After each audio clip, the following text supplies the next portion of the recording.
What is the place of fairy tales in our literacy development, in our academic journey, in our growth as human beings? Well, I like to go back to a quote which I once read, and apparently Einstein said this, but there's no actual proof that he did, but I like to believe he did anyway. And he said, if you want your children to be intelligent, read them fairy tales. If you want them to be more intelligent, read them more fairy tales. If he did say this, then the next question is, well, why? Why does a man of science say such a thing?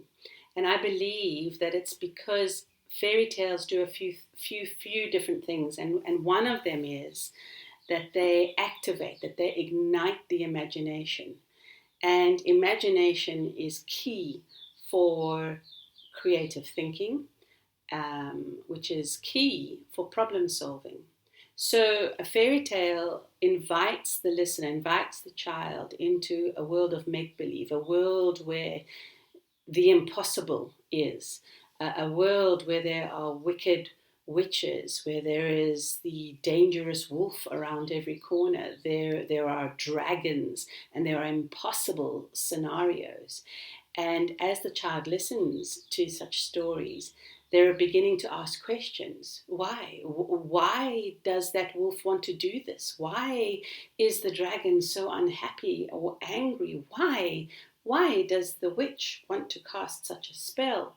And then questions around, well, how are we going to defeat this creature? How are we going to overcome? So the child is engaged very actively in these important, critical, creative thinking questions. And creative thinking and critical thinking is vitally important to us as human beings as we go through life, no matter which career path we go down. There is another equally profound quote, and it belongs to G.K. Chesterton, although it's been paraphrased a few times over. A quick search on Pinterest will give you the paraphrased version. It is actually more elegant and snappier, but the original quote goes like this: fairy tales do not give the child his first idea of the bogey, and bogey as in bogeyman, yeah?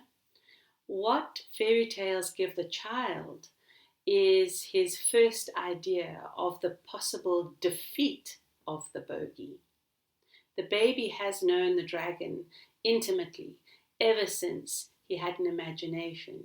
What fairy tales provide for him is a St. George to kill the dragon. And the paraphrase goes like this: fairy tales are more than true, not because they tell us that dragons exist, but because they tell us that dragons can be beaten. Isn't that wonderful? Not because they tell us that dragons exist, they tell us that dragons can be beaten. I think that's profound. I think that is the heart of what a fairy tale is. Children are taken into a story where horrors are abundant, but there is a reassurance in knowing that there is a possible solution. So that formula of once upon a time, the child is already going down the path into this world of the unbelievable, into this world where there are nightmarish characters and situations. But they are equally aware that if there's a once upon a time, at the end, there is a happily ever after. And it's the happily ever after that they cling to, and this belief in this magical outcome. Actually, I think that the nicest quote about fairy tales belongs to Hans Christian Andersen.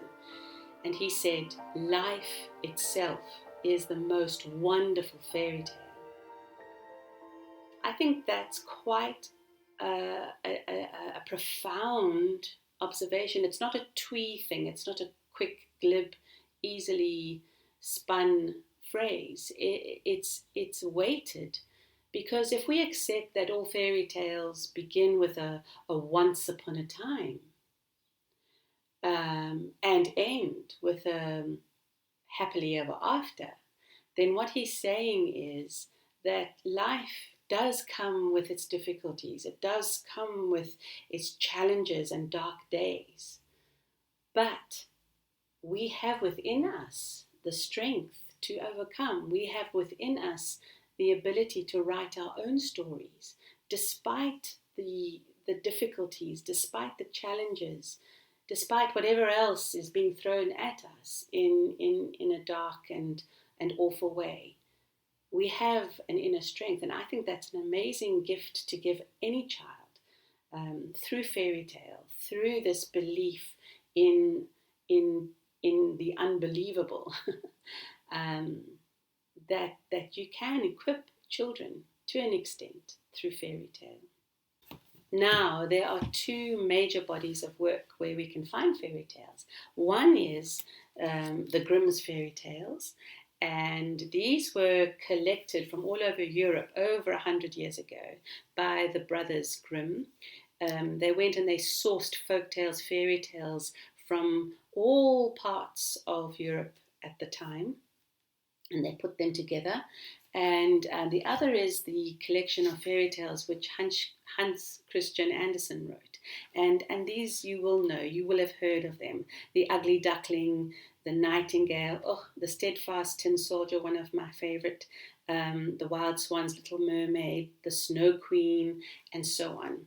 And these two bodies of work are quite sufficient for you to take your little one or the children that are in your care along this journey of discovery.